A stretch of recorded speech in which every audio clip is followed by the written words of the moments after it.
What's up, everybody? Happy Monday. Hope all you're having a great day so far today. Hope you all had a great weekend. Getting into this episode of GH, listen, I was rooting for Cameron that whole scene today. I was rooting for him. You know what I mean? Um, Jocelyn had a lot of audacity. I'm not even gonna lie to you. She was pissing me off. I said the nerve of her. Like she seemed like she didn't all too much care.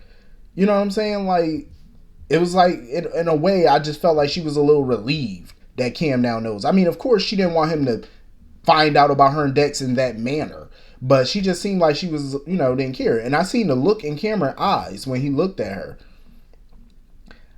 I seen a little bit of his biological father coming out of him. I seen a little bit of his daddy coming out of him. I said I could see it all in the face, the anger. I said, he got a bit of his daddy seeping out. And I'm like, if he got his daddy coming up out of him, Jocelyn, you might want to run.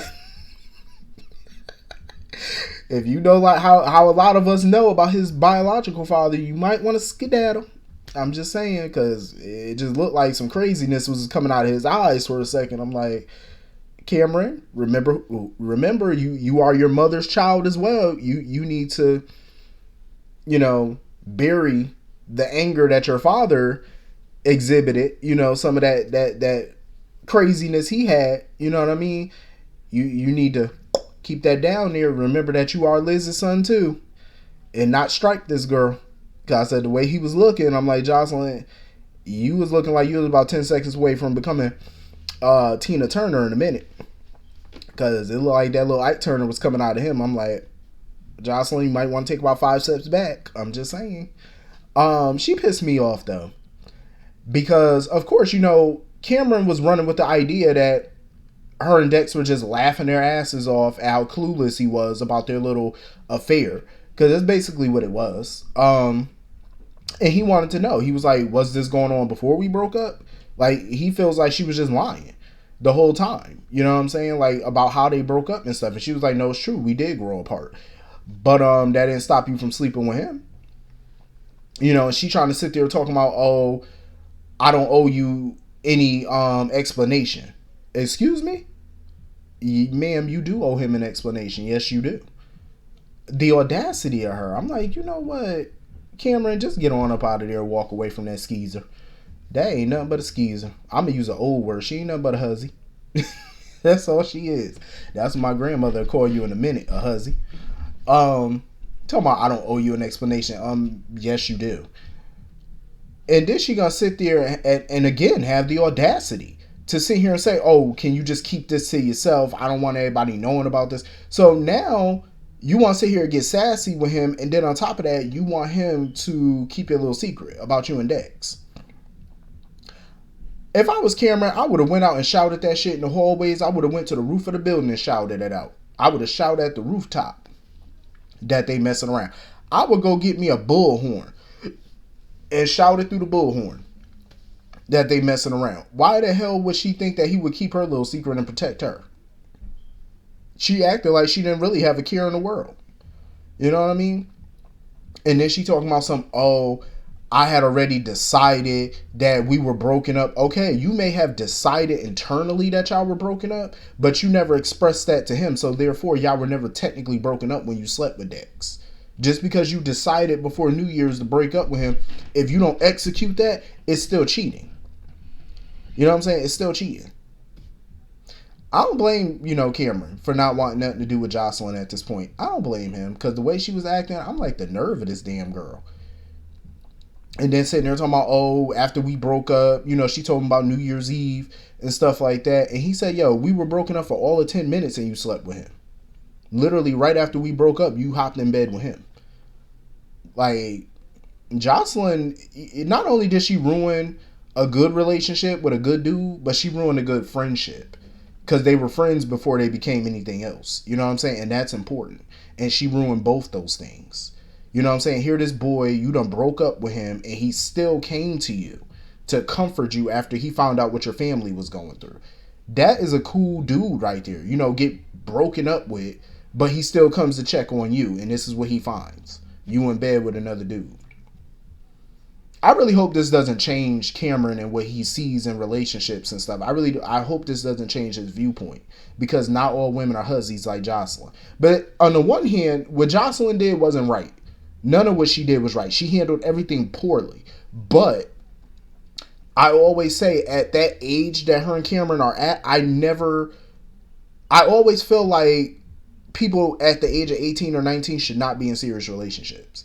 I always feel like they shouldn't be, because I feel like they're too young for that kind of pressure and that kind of responsibility. Like, being in a serious relationship at that age, it's a lot of pressure. It's a lot to handle. And I feel like if you're gonna date. But I feel like you shouldn't be serious with somebody. I think you should date around. That doesn't mean sleep around, but I think you should date around. So that way you have that experience. You know what I'm saying? You don't want to be with one person at 18, 19 years old and y'all end up getting married, and by the time you're 30, 35, that's the only person that you know. You know what I'm saying? Because I think sometimes resentment starts to come in for some people. I'm not saying that's everybody, because you got some people that are high school sweethearts and get married, which is dope. You know what I'm saying? So I'm not saying that about everybody, but some people, I just think they should play the field a little bit at that age. You know, date around. You know what I mean? So that way they don't have no resentment and feel like, oh, I wasted my life with you when I could have been meeting other people, doing this, doing that. You know what I'm saying? Never get to that point. So as much as I don't like what she did to Cameron, I feel like her and Cameron were doomed from the start anyway, because they were getting a little serious. And I'm like, you don't ever want to get serious with anybody at that age.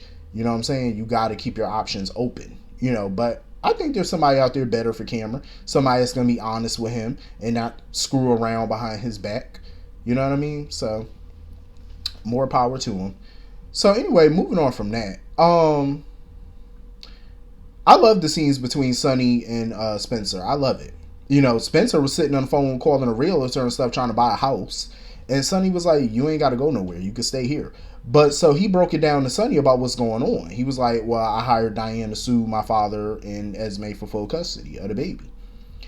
And, you know, Sonny had real talk with Spencer. And I love that, because Sonny commends Spencer for what he's doing, because Spencer doesn't want to see this child's life ruined by Nicholas. And, you know, Sonny was commending him for it. But Sonny gave him some hard truth. He was like, listen, being a father is a huge responsibility. You know what I'm saying? He feels like Spencer's not ready for that. He said, with everything you got going on right now, you're in no position to take care of a child. Like, you could barely take care of yourself. You know what I'm saying? You had 2 prison stints. That boy can't take care of himself, let alone another life. Like, you're responsible for another human life. You know what I'm saying? He's not ready for that responsibility. It's huge. You know what I'm saying? At the end of the day, even Sonny prides himself on trying to be a good father, but even Sonny makes mistakes. I'm not going to say Sonny's a horrible father, because I've seen worse. I have seen worse parents out there. So Sonny's not a horrible dad, but it's a lot of work. You know what I'm saying? It's a lot. Like, it's no longer, once you have a child, it's no longer about you anymore. It's not about you, and it's not going to ever be about you again for quite some time, at least until that child is grown and can take care of themselves. You know what I'm saying? Then you start to get a little bit more breathing room for yourself, but that's going to be a long ways off. You know, that's a whole another 20 plus years, you know what I'm saying, until you finally can get comfortable enough to get some breathing room for yourself. You know what I'm saying? So that's huge. You know what I mean? It's not about you anymore. For the next 18 to 20 plus years, it ain't about you no more. It's about a whole nother human life, and you're responsible. You're shaping their minds, the way they see the world. You're in charge of that. You know what I'm saying? Of that process. So that's huge. And that's why even Diane told Spencer he needs to think about this. And Sonny was trying to give him some food for thought. You know what I mean? Like, think about this before you put a trigger on this, because being a parent ain't no joke. And it ain't all that what it's cracked up to be. So you might want to think about it. It's not sunshines and roses every day. You know what I'm saying? It's a 24-hour-a-day job, 7 days a week. It's a job where you can't call in sick and you can't get vacation. So you might want to think about that one. You know what I'm saying? So I'm glad, you know, Spencer has people around him to counsel him. He's going to need that. You know what I'm saying? He's really going to need it. So, and of course, you know, Dex interrupted. And Spencer was not happy at all to see Dex. Like, Spencer was going in on Dex. He said, listen, errand boy. He said, why don't you go somewhere and wait? We're having a conversation. Why don't you go run some errands? Go fetch. So Sonny was like, listen, just go in the hallway, wait for me. You know, he was trying to tell Spencer, like, listen, really take some time and think about this. You know what I'm saying? It's a huge move. And I do agree. So anyway, moving on from that. Miss Carolyn Weber. So, speaking of real talk, her and Elizabeth had some real talk. she came in there, talking about, oh, I came to see a patient, to do a consult on a patient. Because Liz made it clear. She was like, listen, I don't want to see you. I don't want to see dad. I don't want nothing. I just want to be left alone. I'm still processing everything that happened. So, Carolyn was like, listen, I came here to see a patient, but I'm also hoping that we could reconnect. She was like, you can ask me anything. I'm like, ma'am, she ain't got time to ask you nothing. You're a deadbeat. But, Elizabeth was curious. She was like, why did you continue to stay with Jeff amid all of his numerous affairs? You know what I'm saying? Why? And Carolyn tried to break it down like this. Even though Jeff was a wanderer, he's a philanderer, she still loved him. You know what I'm saying? They still had a good marriage. It wasn't all bad. You know what I'm saying? She felt they still had a good life, a good marriage. And even now, she feels like they still have a good marriage. I'm like, a husband that keeps stepping out on you, I don't know if I would consider that a good marriage. You know what I'm saying? Because if you got a spouse that, can't keep their coochie to themselves or they dick to themselves, they not the one for you. I'm just saying. Like, they should love you enough and honor you enough to only have eyes for you and only sleep with you. You know what I mean? I don't give a damn what issues y'all may be having in the marriage. That's no excuse to step out. You know what I mean? Like, Jeff is just a hoe. And I hate that people like Carolyn, stand by dudes like that. And I hate when dudes stand by females who do stuff like that. It's like, no, absolutely not. I draw a line sometimes at infidelity. I mean, the first time you might be able to, forgive, but when it happens a second, third, fourth, it's like, yeah, you need to exit stage left after that, because that's just disrespect. That's just humiliation to me. That means they just ain't got no respect for you, for y'all marriage, for y'all family. They ain't got nothing. And Elizabeth pretty much felt like her mother was, choosing that over her daughters. You know what I'm saying? Like, you chose that marriage. You chose to stay with a philanderer over being there for your own damn kids. And, Carolyn had to let her know, like, listen, that's not what it is. Like, I didn't choose him over you. She had to break that down to her. But you know what? Liz started to sympathize with her mother because she was like, she could understand why some people would do certain things given certain circumstances. So she could kind of understand why her mother did what she did. Because she felt, Carolyn felt like she was protecting her daughter. You know what I'm saying? Like, her psychological welfare and stuff like that. I mean, I get it, but at the same time, y'all still some deadbeats, to go this long. Like, your daughter went through hell over the years. You know what I'm saying? Been through marriages, been through babies, miscarriages, and y'all were not there for none of these major events. You know nothing about the woman that she is today. You don't even know your grandchildren. That, to me, is unforgivable in some ways. Could they still mend that and fix it? Yes, but the grandparents gonna have to be, they're gonna have to be consistent. You know what I'm saying? You can't just dip in and out of somebody's life. Like, you're gonna be in her life and her kid's life, or you're not. You can't have 1 foot in, 1 foot out now. You know what I'm saying? If y'all really want to reconnect, then y'all need to be consistent. Because all that back and forth it's a hell no for me. I will hope that Liz could forgive them one day, but they need to be consistent. Because they some deadbeats to me. They got a lot of making up to do. A lot of booty to be kissing. So anyway, moving on from that. Laura came to see Nicholas and whatnot. So Nicholas, he not trying to be honest with his mother about Spoon Island and why he's giving it to Ava. Because if Laura only knew, Laura was shocked that he was giving up Spoon Island. But he was like, oh, we both need a new start. Yeah, I'm pretty sure Laura would be pissed when she find out Victor's the reason Ava's getting Spoon Island.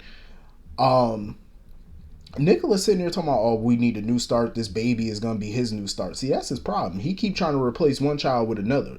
And that's his problem. Like, you can still fix things with Spencer if he go get some sense. I'm just saying, like, you can't, one child don't replace the other. And he's sitting there telling Laura about how he want to file for full custody and stuff and sole custody.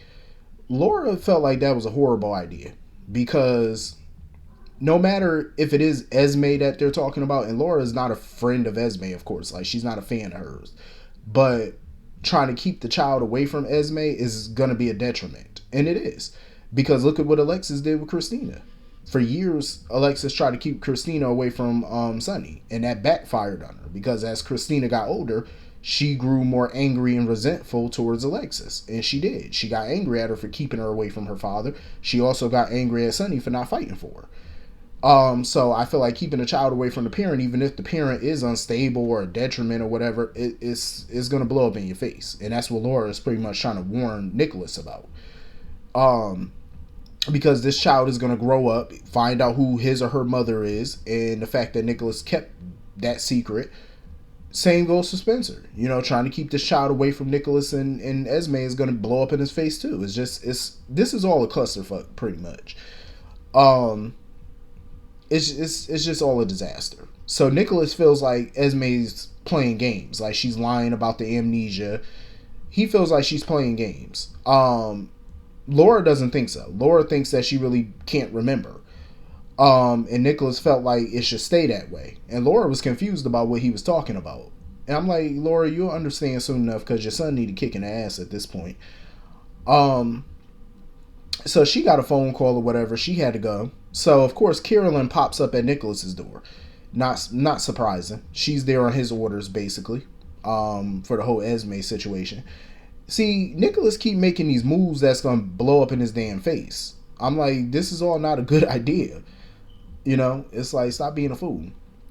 So of course, Laura went to go check in on Liz and stuff, because Liz was like, her mom is in town and whatnot. This is all a hot mess. Like Liz's mother trying to reconnect with her, but working with Nicholas is not going to end well for anybody, especially her daughter. Like, this is all going to blow up in each and every one of their faces. So meanwhile at Spring Ridge, some big butch looking chick named Ramona pops up on Esme or whatever, trying to threaten her or whatnot, talking about, oh, you're in my seat.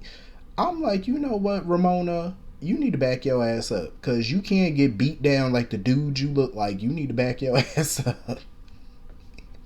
I get so tired of people in jails and prisons and stuff trying to run up on people because they think they weak. If you don't back your ass up. So of course, Heather came to the rescue. She had a little shank or whatever that she held up against Ramona, basically threatening her, letting her know, like, leave Esme the hell alone or we gonna have a problem. So Ramona backed off. Heather showed her what's what. Heather is still trying to cozy up to Esme, even trying to feel her baby kick and stuff. Esme was like, no, I don't know you that well, so you need to back on up until I get to know you better. I swear, I like this side of Esme. Like, it's so different. Like, with her having amnesia and shit, she seems human-like. I'm not used to it. I'm like, damn. So she worried about going to prison and whatnot, and Heather pretty much was like, yeah, you ain't got to worry about all that, because Heather concocted a plan. So Dante and Sam arrive because Sam wants to talk to Esme and Dante want to talk to Heather. He pretty much told Heather, because she's supposed to be giving him information about the connection between Ryan and Esme, she still hasn't delivered on that. And a part of that deal was she was going to stay at Spring Ridge. So he pretty much told her, listen, you need to give me some info in 1 week. He was like, you got 1 week to get me something or your ass going back to Darkham. And that's where you will stay. Sam was talking to Esme about her nanny Maggie or whatever, because Esme can't remember anybody. So she was like, she's looking into it or whatever. And she was like, your dad is in New York or whatever. And she needs this information, like, to find out where Maggie is and stuff like that. So, to find Esme's father. So Esme was agreeing to it and whatnot, about working with Sam, and Heather wasn't happy about it. Heather was not happy about it at all, because the last thing she wants is for Dante and Sam or anybody to find out the connection between Ryan, her, and Esme. She can't have anybody find that out right now, because that's going to put a little kibosh in her plans. So she probably gonna come up with something to try to steer them probably in another direction, because how Heather Weber is. That chick is crafty as all get out. So I know she's gonna be coming up with some type of little plan or whatever to steer them off, or at least get rid of them or something. Heather is a straight nutcase, so I wouldn't put nothing past her at this point. So anyway, Ava, I'm not surprised Ava realized who Mason was. She remembered him from the picnic the night that she got stabbed. So she felt like the cops would be interested in talking with him or whatever, but he talking about I live in Pawtucket, so I'm not here often and whatnot. So she started talking to Austin about what the hell is going on between him and Mason, because that whole interaction looked tense. And Austin tried to brush it off or whatever, but he was like, he had a great childhood, but he had a great childhood and whatnot, but after his father died, that's when things started getting dicey. And he got mixed up with Mason and all them, I guess. He feels like his father would want him to stand his ground. Ava wished him luck or whatever, because I feel like he gonna need it. Like, Mason don't look like he playing around. and whoever the boss is not going to take too kindly to this either. But Mason was still lurking around the hallways and whatnot.